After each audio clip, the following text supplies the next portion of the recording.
June 26, 1943, 28000 feet over occupied France. Second Lieutenant Robert Samuel Johnson squeezed his control stick, his P-47C Thunderbolt flying at the rear of his squadron's formation. They called his position Tail End Charlie, the most vulnerable spot in the sky. He was 23 years old, a farm boy from Lawton, Oklahoma, whose hands knew the feel of tractor grease better than the cold steel of a cockpit. Now he was learning the brutal calculus of air combat, a mathematics where a single miscalculation was paid for in blood. Below him, the green fields of France were a hostile tapestry, beautiful and deadly. He was flying one of the largest, heaviest single-engine fighters ever built, 7 tons of metal and fury, a locomotive with wings powered by 18 cylinders of raw American engineering. The massive Pratt & Whitney R-2800 radial engine roared in front of him, a symphony of controlled explosions, turning a 13-foot propeller that clawed at the thin air. For a moment, there was a strange, almost peaceful beauty to it all. The sun was bright. The sky was a brilliant, endless blue. Then, everything exploded. 16 Focke-Wulf, FW 190 seconds from Jagdgeschwader 26, one of the Luftwaffe's most elite units, dove out of the sun. They came down like avenging angels, their cannons spitting fire, their attack perfectly executed. The first pass shattered the American formation. Johnson's aircraft, the last in line, became a focal point for the storm of steel. The world dissolved into a chaos of noise and violence. 20mm cannon shells, each one an explosive grenade, tore into his fuselage with the sound of a giant ripping metal. The canopy above him didn't just crack, it disintegrated, showering him with razor-sharp fragments of plexiglass. A searing hot liquid sprayed across his face and into his eyes, hydraulic fluid blinding him instantly. Pain erupted in his right leg as shrapnel bit deep into the muscle. He felt a sharp, burning line across his face and realized a machine gun bullet had creased the tip of his nose. Through the agony and confusion, he smelled the one thing every pilot fears more than death itself: fire.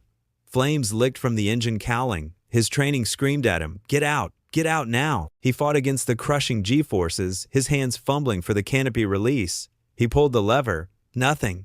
He pulled again, his muscles straining. The canopy moved, but only 6 inches, then jammed solid, twisted, and welded shut by a cannon strike. 6 inches. Not enough for a boy, let alone a man with a parachute strapped to his back. He was trapped. Trapped in a 7-ton coffin that was on fire and plummeting towards the earth. The fire mercifully went out, starved of fuel by the very same ruptured lines that had blinded him. But it didn't matter. He was half blind, bleeding, and fighting to control an aircraft that had become a mangled wreck. Any other fighter, a Spitfire, a Messerschmitt, would have been a cloud of debris. Most other pilots would have been dead. But Robert Johnson and his Republic P-47 Thunderbolt kept flying. This single moment, this impossible survival, would become one of thousands that would fundamentally alter how the world's most skilled fighter pilots understood the very nature of their enemy. They were about to learn a humbling, terrifying lesson. Skill, experience, and firepower mean nothing if your enemy simply refuses to fall. This is not just the story of an aircraft. It is the story of a collision between 2 warring philosophies etched in aluminum and steel. And it begins with a simple, desperate question that German aces would soon be asking in stunned disbelief after every encounter. Why won't it go down?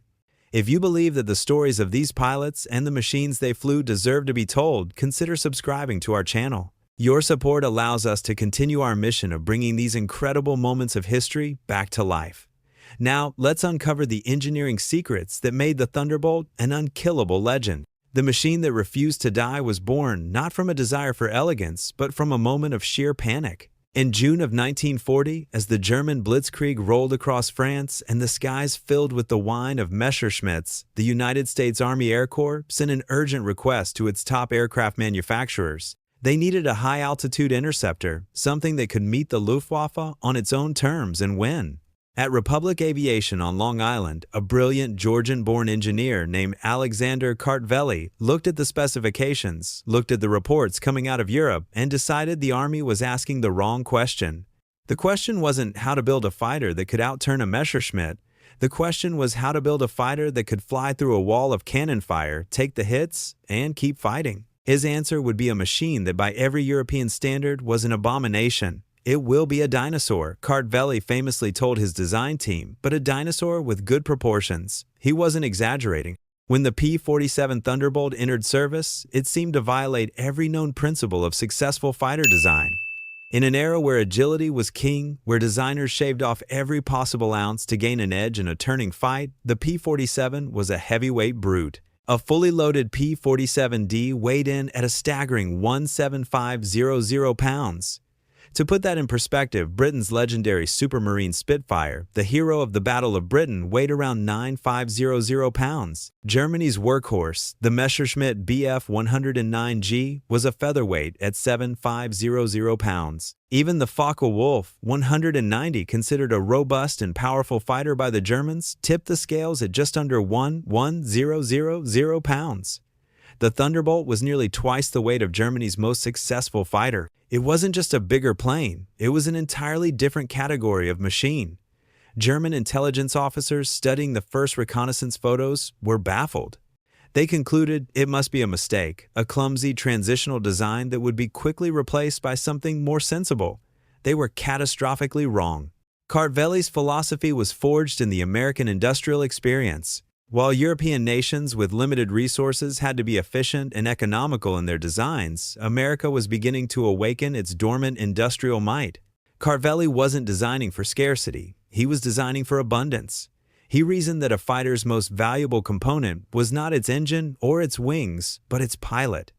An experienced pilot was an irreplaceable asset, the product of hundreds of hours of training and priceless combat experience. Therefore, the aircraft's primary job was not just to destroy the enemy, but to bring its own pilot home, no matter what. This survivability-first doctrine dictated every choice. The P-47 was built around the most powerful engine available, the Pratt & Whitney R2800 Double Wasp, but the engine itself was just the starting point. The entire airframe was a lesson in over-engineering, a testament to the idea that if some strength was good, more was better. It was this fundamental difference in thinking, building a weapon versus building a survival system, that the Luftwaffe could not yet comprehend. They saw a fat, clumsy target. They failed to see the fortress hiding in plain sight. To understand why Robert Johnson's P-47 refused to fall from the sky, one has to look beneath its aluminum skin into the very bones of the beast. Alexander Cartvelli had designed more than an airframe. He had designed a multi-layered system of protection that was unprecedented in a single-engine fighter. It began with the main wing spar. On a Messerschmitt or a Spitfire, the spar was an elegant, lightweight structure designed for maximum strength at minimum weight. On the Thunderbolt, it was a single massive piece of forged aluminum, 4 inches thick at its root. This colossal beam could withstand G-forces that would have turned other fighters into confetti. It meant that even if large sections of the wing were shot away, the core structure would hold, keeping the aircraft controllable. But the wings were just the beginning of a defense-in-depth philosophy that permeated the entire design. The real secret to the P-47's resilience lay in what pilots called the armored bathtub. The cockpit was not merely a space for the pilot, it was a sanctuary. Behind the pilot's seat was a thick plate of face-hardened steel angled to deflect projectiles and capable of stopping a 20mm cannon shell at point-blank range. Another plate protected him from below, and the headrest itself was armored. In front, the windscreen was not plexiglass, but multiple layers of laminated bulletproof glass over 1.5 inches thick, strong enough to shatter a 30mm cannon round. But even this was secondary to the most crucial survival feature, the self-sealing fuel tanks. The technology wasn't new, but the P-47's application was revolutionary. Each of its massive fuel cells, carrying a total of 370 gallons internally in the most common D models, was encased in a multi-layered blanket of soft rubber. When a bullet or shell fragment pierced the tank, the gasoline would instantly cause the surrounding rubber layers to swell and expand, sealing the hole in seconds. German pilots trained to aim for fuel tanks to guarantee a fiery kill would watch in frustration as their incendiary rounds struck home, only for the expected explosion to never materialize. The P-47 would shudder, perhaps trail a brief mist of fuel, and then simply keep flying. Surrounding this armored core was a labyrinth of other systems that acted as a form of spaced armor. The complex ducting for the turbo supercharger, the oil coolers, the intercoolers, all were routed around the cockpit. A cannon shell entering the fuselage might destroy a piece of ductwork, but it would lose much of its energy before reaching the pilot or critical flight controls. The massive radial engine itself was a shield. Unlike the vulnerable liquid-cooled inline engines of German fighters, the R-2800 could lose entire cylinders to battle damage and continue to produce enough power to fly. There was no fragile cooling system to rupture, no single point of failure that would lead to catastrophic engine seizure. It was a tough air-cooled brute that simply absorbed punishment. This layered, redundant, and overbuilt approach was the physical manifestation of Cartvelli's philosophy. He had anticipated the chaos of combat and had engineered a solution. He had created a machine where almost everything was secondary to the survival of the man at the controls, a machine whose toughness was about to be demonstrated in the most dramatic fashion imaginable. High above France, Robert Johnson was living Cartvelli's philosophy in the most visceral way possible. He was trapped in the mangled remains of his Thunderbolt, his world reduced to a blur of pain, the acrid smell of hydraulic fluid, and the violent shuddering of a dying airframe. The initial spin had been terrifying, a sickening tumble towards the earth. Fighting against the controls, which felt like they were set in concrete, he somehow managed to level the wings. He was flying, but only just. He pointed the nose of his crippled machine northwest towards the distant promise of England, a ghost of an aircraft limping home across a hostile sky. It was then that the lone Focke-Wulf 190 appeared on his tail. For the German pilot, this was the easiest kill of the day, a crippled straggler barely moving ripe for the picking. He closed in confident and opened fire with his 7.92mm machine guns, his cannon ammunition likely spent on the bombers. Johnson could do nothing but brace for the impacts. He heard the bullets drumming against his fuselage like angry hail. The plane shook violently, but the Pratt & Whitney engine, though wounded, kept turning. The German pilot, surprised the Thunderbolt was still flying, swung around for another pass. Again, a stream of bullets raked the P-47 from tail to nose. Johnson, his vision clearing slightly, instinctively slewed the aircraft left and right, trying to present a more difficult target. He even squeezed his own trigger, sending a blind, unaimed burst of .50 caliber fire into the sky, more an act of defiance than a tactical maneuver. The German pilot was relentless. He made a third pass, a fourth, pouring hundreds of rounds into the flying wreck. Johnson felt more hits, saw more pieces of his aircraft tear away into the slipstream. By any logic, his wings should have folded. His engine should have seized. He should have been dead. After the final attack run, there was silence. The German pilot had apparently expended every last round of ammunition he carried. What happened next would become a legend in the 56 Fighter Group. The Focke-Wulf didn't peel away. Instead, it slowly pulled up alongside Johnson's battered P-47.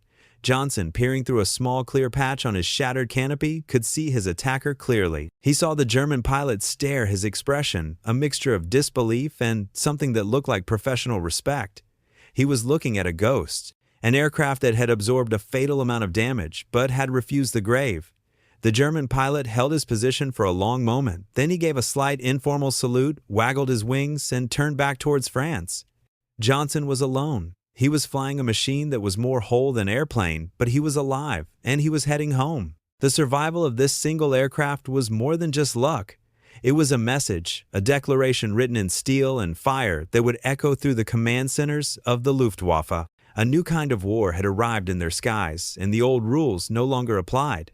When Robert Johnson finally coaxed his flying sieve onto the runway at RAF Manston, the ground crews who rushed out to meet him fell silent.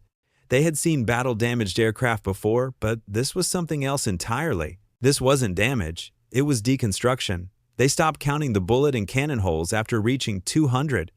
The entire tail section was shredded to ribbons. The rudder was barely attached. One cannon shell had exploded just inches from Johnson's head, leaving a basketball-sized hole in the canopy. Another had detonated against the armor plate behind his seat, the very plate that had saved his life. The massive engine was punctured in a dozen places, leaking oil and glycol, yet it had somehow carried him over 150 miles of hostile territory and the English Channel. The aircraft was immediately written off a total loss, but Johnson, the pilot, walked away. He would be back in the air flying another P-47 inches, 5 days. The incident was a lightning strike that illuminated a profound truth. In the debriefing rooms of the 56 Fighter Group, the story spread like wildfire. It wasn't just a tale of survival, it was a revelation. The group's commander, Colonel Hubert Hub Zimke, and his operations officer, Major David Schilling, recognized its significance immediately. They had been struggling to find a way to make their heavy, unwieldy fighters effective against the nimble German aircraft. They had been trying to fight the Germans fight a game of turning and climbing where the P-47 was at a distinct disadvantage. Johnson's ordeal proved they had been thinking about it all wrong. The P-47's greatest asset wasn't its performance, it was its ability to endure. It could absorb punishment that would have vaporized a Spitfire. This wasn't a weakness to be compensated for, it was a weapon to be exploited. The tactical doctrine of the 56th Fighter Group began to change overnight. The new philosophy was simple and brutal, used the Thunderbolt's toughness as a shield. Pilots were encouraged to be more aggressive to press attacks, even when taking fire, to use their aircraft's incredible resilience to unnerve their opponents. Instead of breaking off an attack when hit, they were taught to hold their course, trust their armor, and finish the kill. It was a complete reversal of conventional fighter tactics. It was also psychological warfare. German pilots, accustomed to seeing their targets disintegrate after a well-aimed burst, were now faced with an enemy that soaked up their fire and kept coming. The confidence of the Luftwaffe's aces, built on years of easy victories, began to erode. They were fighting an opponent who didn't play by the rules, a machine that seemed to defy the very physics of combat. The lesson written in the mangled steel of Johnson's P-47 was clear: you don't have to be the most agile fighter in the sky if you're the last one left flying. The revelation of the P-47's survivability was the key that unlocked its true offensive potential. Hubert Zimke and his pilots began to build an entirely new tactical doctrine around the aircraft's unique characteristics. If the Thunderbolt couldn't win a horizontal turning fight, they would simply refuse to engage in one. They would fight vertically. This gave birth to the tactic that would become the group's lethal trademark, the boom and zoom.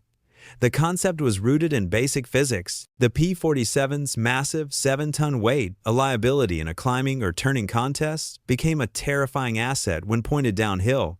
It was a falling anvil, a juggernaut of kinetic energy. The new doctrine dictated that P-47 formations would use their excellent high-altitude performance to climb to 3,000 feet or higher, well above the effective ceiling of most German fighters. From this perch, they were the kings of the sky. When enemy fighters were spotted below, the Thunderbolts would not descend in a graceful curve. Instead, they would roll inverted, pull the nose through, and plunge into a near-vertical dive. The acceleration was breathtaking. The heavy fighter would scream downwards, its airspeed indicator rocketing past 500, then 550 miles per hour, a velocity that would have ripped the wings off a Messerschmitt. For the German pilots below it was an attack from nowhere. One moment the sky was empty, the next a squadron of 7-ton monsters was upon them, moving too fast to track, too fast to evade. At the bottom of this dive, the American pilots would unleash hell. The 8 Browning M2 50 caliber machine guns, arranged 4 in each wing, would speak as one. It wasn't a series of pops like German cannons. It was a continuous, deafening roar, a torrent of lead that created a convergence zone of absolute destruction. Anything caught in that stream of armor-piercing, incendiary rounds simply ceased to exist. And then, as quickly as they had appeared, they were gone. The P-47 pilot would use the immense kinetic energy from the dive to execute a zoom climb, pulling back on the stick and converting speed back into altitude. The Thunderbolt would rocket back up to the safety of high altitude, ready to set up another attack, leaving the shattered German formation in its wake. This was not a dogfight, it was an execution. It was a style of combat that was brutally efficient and psychologically devastating. The Germans were being hunted, struck down by an enemy who refused to engage on their terms. An enemy who appeared from impossible heights, delivered a fatal blow, and vanished back into the sun. The flying milk bottle had found its purpose. It wasn't a fencer engaging in an elegant duel of parry and thrust. It was a barbarian with a battle axe, and it was about to bring the temple of German air superiority crashing down. On the other side of the English Channel, the pilots of the Luftwaffe were struggling to make sense of what they were encountering. Their entire culture of air combat was built on a foundation of technical superiority, pilot skill, and aggressive, elegant tactics. They were the masters of the sky, the inheritors of the legacy of Richthofen, and now they were being bludgeoned by what they saw as flying farm equipment. The initial reports were filled with contempt. They called the P-47 the Indiana a crude fat warrior. But as the summer of 1943 wore on, the contempt began to curdle into a mixture of frustration and professional dread.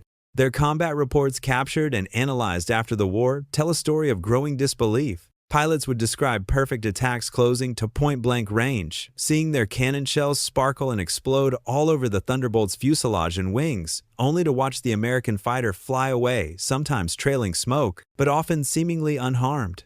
Germany's top aces, men like Adolf Galland, the general of the fighter arm, were deeply troubled. These were not novices making mistakes. These were his best men, his experienced veterans of hundreds of missions. They knew how to shoot, and they knew when a plane was fatally hit, but the P-47 was breaking all the rules. To understand the phenomenon, the Luftwaffe High Command shipped the first captured Thunderbolts to their top-secret flight testing center at Rechlin. Here, German engineers, the best in the world, dissected the American machine. Their findings, detailed in meticulous technical reports, were a revelation. They admired the sheer power of the R-2800 engine and its sophisticated turbo supercharger, a technology Germany had failed to perfect for fighter use. But they were most astonished by the construction. They noted the inefficient use of materials, the thick wing spars, the heavy-gauge aluminum, the redundant control systems. By their standards, it was crude, wasteful, and brutish. One lead engineer at Rechlin summarized the philosophical chasm in a now famous report. The P-47 sacrifices maneuverability for protection. It accepts significant weight penalties for redundant systems. By our standards, the design is inefficient. However, in operational terms, their philosophy is devastatingly effective. Their pilots survive to fly again. Our pilots and our lighter, more maneuverable fighters in greater numbers. It seems the Americans have not built a fighter to win a dogfight. They have built a fighter to win a war. This cold, analytical assessment sent a chill through the Luftwaffe High Command. It suggested that they were not just fighting a different aircraft. They were fighting a different industrial and military doctrine, one that could absorb losses, learn from mistakes, and grind its opponents down through sheer implacable mass. The laughter that had echoed in Luftwaffe mess halls that spring was dying out, replaced by a grim understanding that the fat American fighter was not a joke. It was a harbinger of their own destruction. As the air war intensified through the fall and brutal winter of 1943-44, the P-47's true strategic purpose became horrifyingly clear to the German High Command.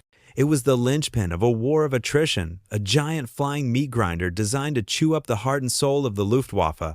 American B-17 and B-24 bombers were now striking deep into the industrial heart of the Reich, and the Thunderbolts were with them, their range extended by newly developed drop tanks.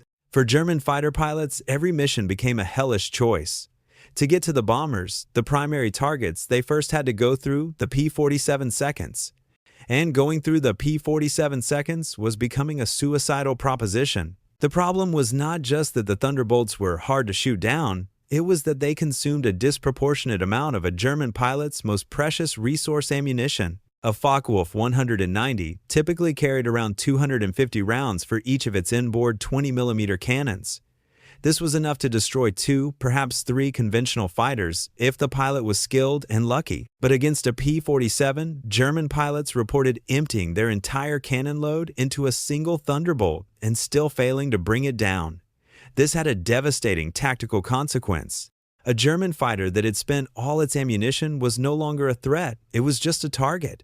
It had to break off combat and run for home, leaving the American bombers untouched. Entire German squadrons, the vaunted Jagdgeschwader, were being rendered combat ineffective on a single pass, not because they were destroyed, but because they had been forced to waste their finite offensive power against an enemy that simply absorbed it.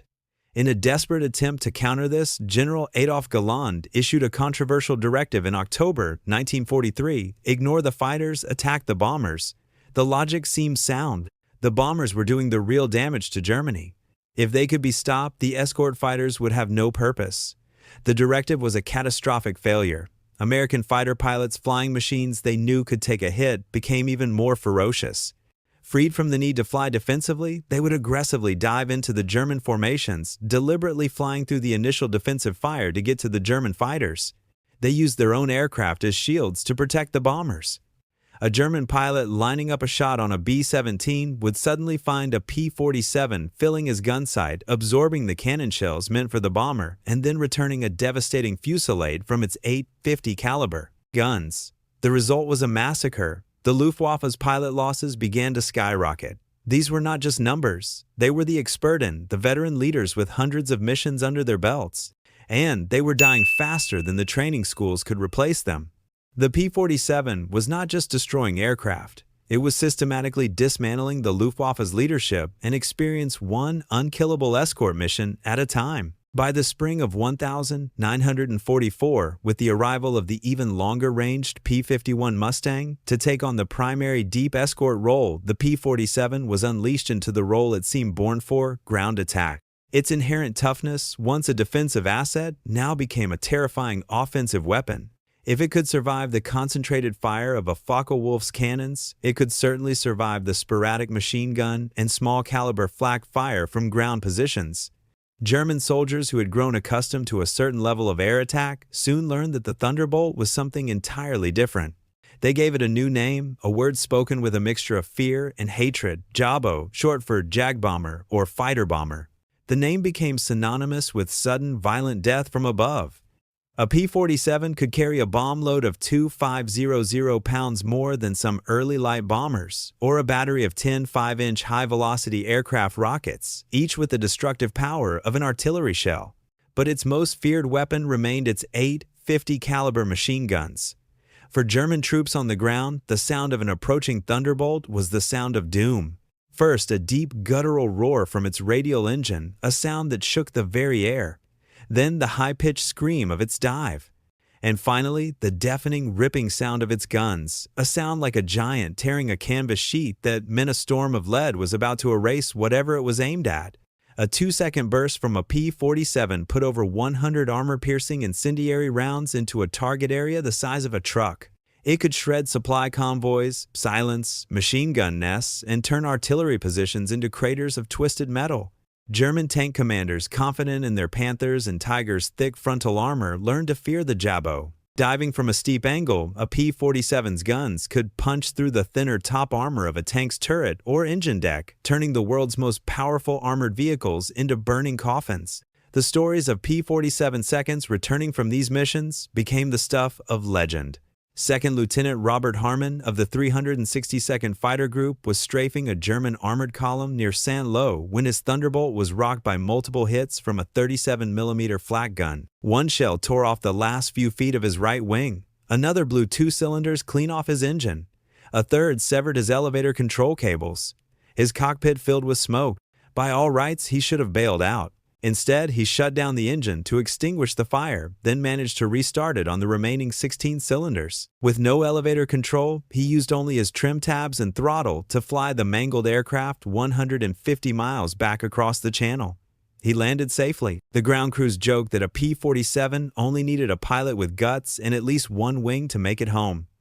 For the German soldiers cowering in their foxholes, however, there was no humor. There was only the terror of an enemy who could not be stopped, an enemy who came from the sky and delivered a judgment so swift and final it felt like an act of God.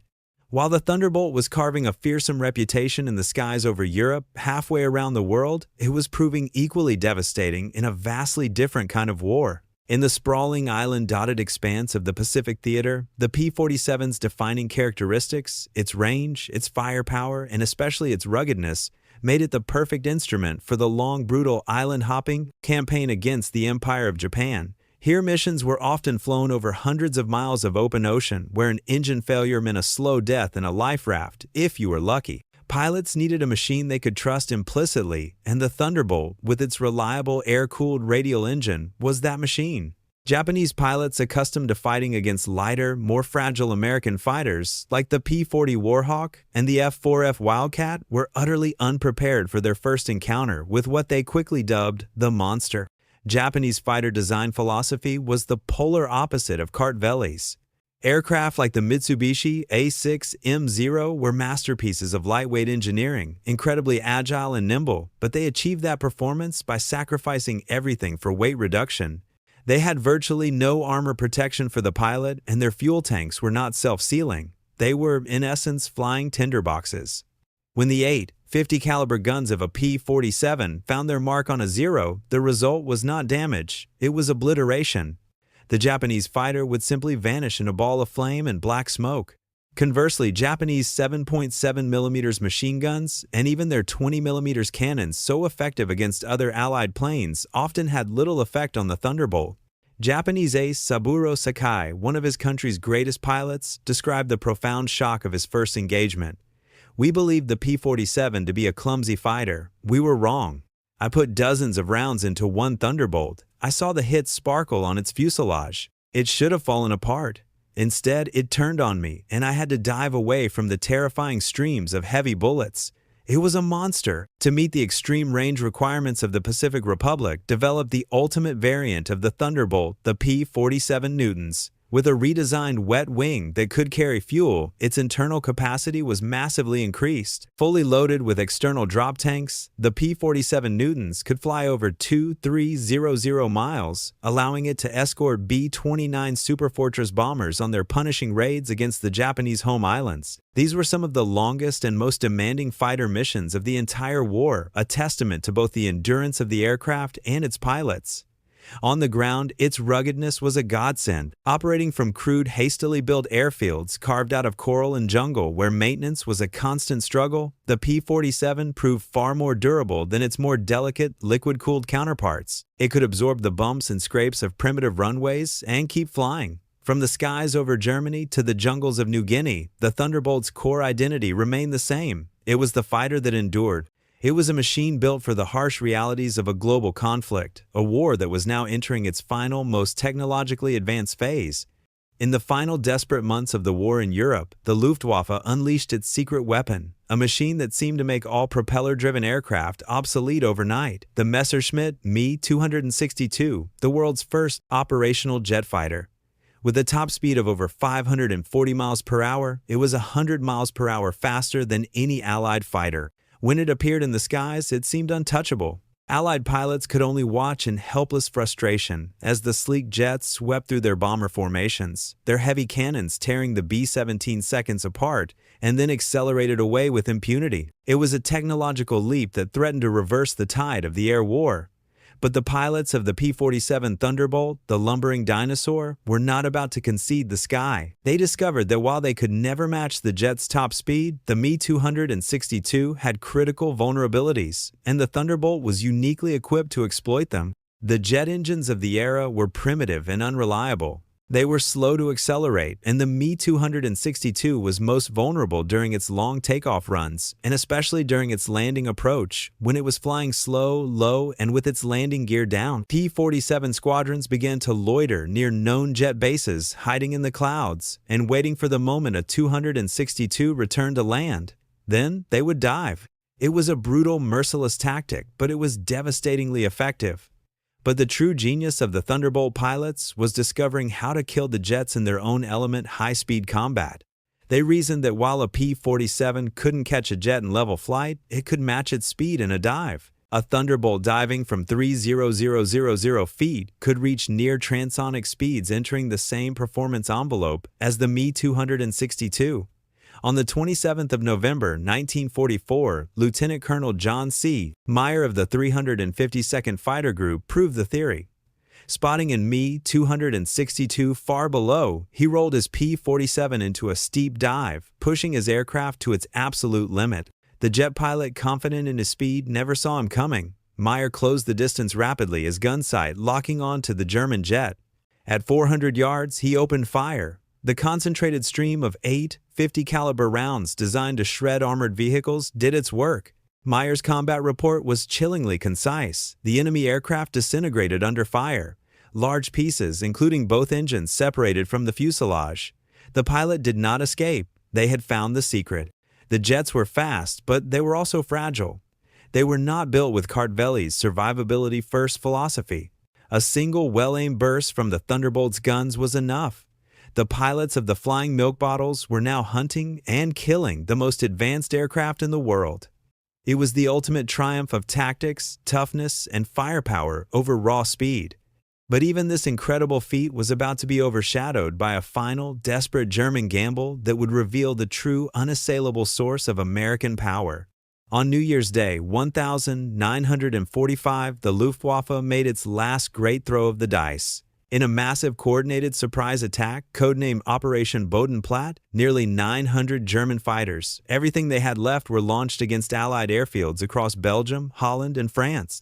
Their goal was to destroy Allied air power on the ground, to cripple the Jabos that were savaging their armies. At the Y-29 airfield in Belgium, home to the P-47's of the 365th Fighter Group, the attack was a stunning success. German 192nd swept in at treetop level, catching the base completely by surprise. In minutes, they turned the flight line into an inferno, destroying or damaging over 24 Thunderbolts. A triumphant German pilot shot down and captured during the raid was brought before the American base commander. Gesturing to the burning wrecks, he taunted, "What do you think of that?" The American commander, Major George Brooking, looked at the German, then looked at his operations board, and replied with a calm that was more terrifying than any anger. "By tomorrow," he said, "we'll have 40 new ones." "How long will it take you to replace your pilots?" The German pilot's smirk vanished. In that single exchange lay the ultimate brutal truth of the Second World War.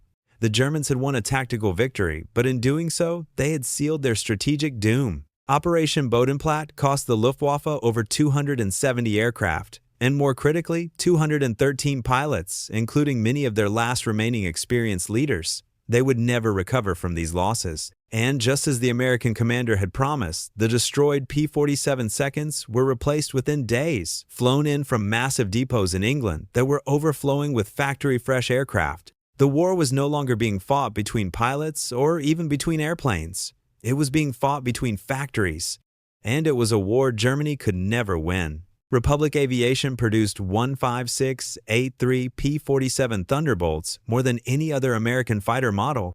At its peak, the factory in Farmingdale, Long Island, was rolling a new Thunderbolt off the assembly line every hour around the clock. The entire aircraft was a product of this industrial philosophy.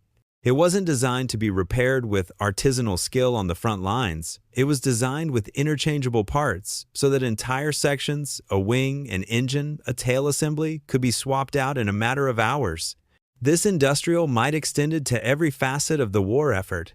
The United States was graduating 30000 pilots a year, each one with more training hours than a late-war German squadron leader.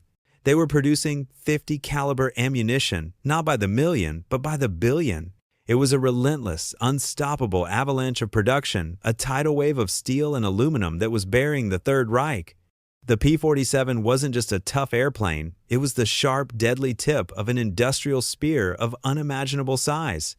When the guns fell silent and the history of the air war was written, it was told through the voices of the men who had fought it. The aces, the elite pilots from both sides, provided a unique perspective, a view from the cockpit that cut through the statistics and propaganda. And when they spoke of the P-47 Thunderbolt, their words, though, from opposing sides painted a remarkably consistent picture. Francis Gabby Gabreski, the top American ace in Europe with 28 victories, all in a P-47, credited his survival and success directly to the machine's core philosophy. The Jug was a lifesaver, he recalled in post-war interviews. It could take a tremendous amount of punishment. On several occasions, I came back with my plane looking like a Swiss cheese, but it always brought me home. That confidence allowed you to be aggressive. You weren't afraid to fly through an enemy's fire to get your shot because you knew the plane could take it. Robert Johnson, whose miraculous survival had become a legend, echoed the sentiment. It was like flying a bank vault. It gave you the courage to do things you wouldn't dare in another fighter. But it is the voices of their enemies that provide the most powerful testament. Gunther Rahl, the third highest scoring ace in history with 275 victories, was a master of the Messerschmitt Bishop 109. He spoke of the P-47 with a professional's respect for a worthy adversary. In the West, the P-47 was the opponent we feared most in some ways. Not because it could outmaneuver us, it could not, but because it was so incredibly tough. Our tactics were to make one high-speed pass. If you did not destroy it on that first pass, you were in trouble because now you had a very angry American behind you with 8 heavy machine guns. Johannes Steinhoff, a 176 victory ace who went on to help rebuild the post-war German Air Force, was even more direct in his memoirs. The P-47 represented American industrial might in tangible form, he wrote. We flew graceful, efficient, deadly machines. They flew armored fortresses. And in the end, their fortresses defeated our thoroughbreds. Perhaps the most definitive judgment came from General Adolf Galland. After the war, Galland had the opportunity to fly a captured P-47. "The first time I flew the Thunderbolt," he said, "I understood everything. The power was incredible. It was comfortable, the visibility was excellent. It was a pilot's aircraft wrapped in armor. But what truly impressed me was the realization that America built over 15000 of these complex machines while fighting a two-ocean war. That is when I knew we never had a chance." In the shared memories of these former enemies, a consensus emerged. The P-47 had won not by being the best fighter in any single aerodynamic category, but by being the right fighter for the war. America was fighting a war of production, attrition, and survival. It was a machine that had not only won battles, but had earned the grudging and ultimate respect of the men who had tried and failed to shoot it down. The legacy of the P-47 Thunderbolt extends far beyond the battlefields of the Second World War. Its impact was so profound that it fundamentally altered the course of fighter aircraft design for generations. The war had been a brutal, real-world laboratory testing competing engineering philosophies against each other in the crucible of combat. The results were unambiguous.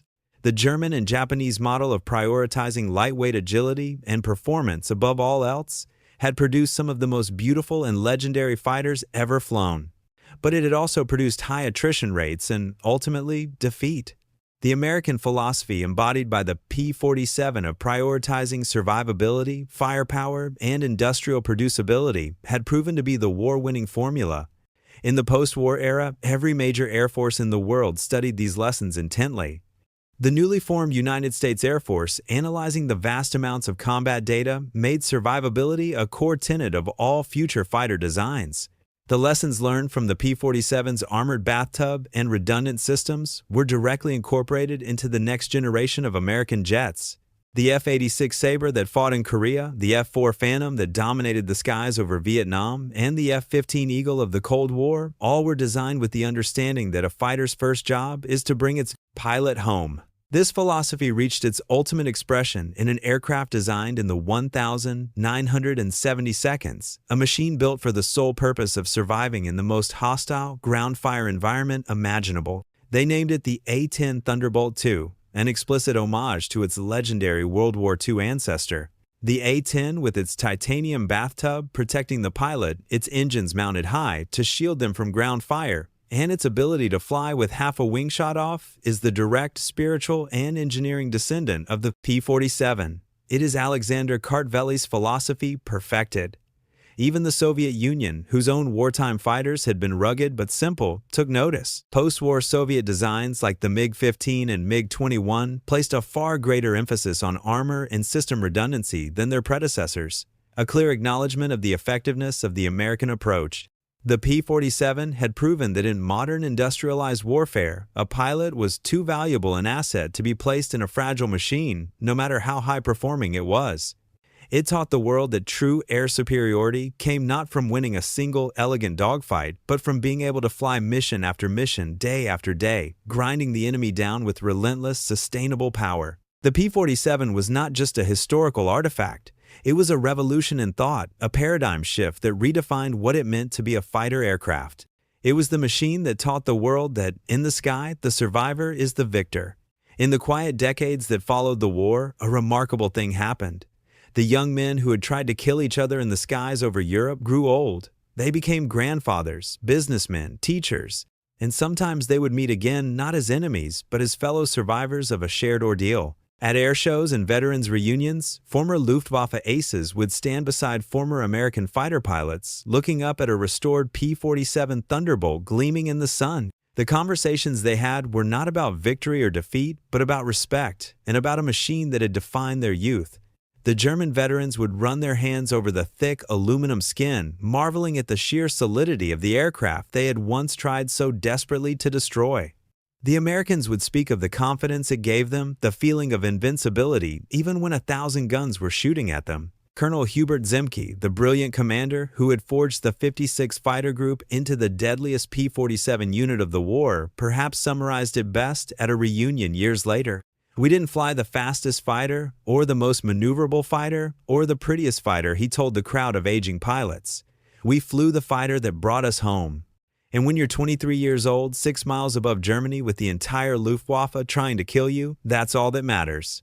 His words cut to the heart of the Thunderbolt's legacy. It was more than a machine of war. It was an instrument of survival. It was the physical embodiment of a nation's determination to not only send its sons to fight, but to do everything in its power to bring them back.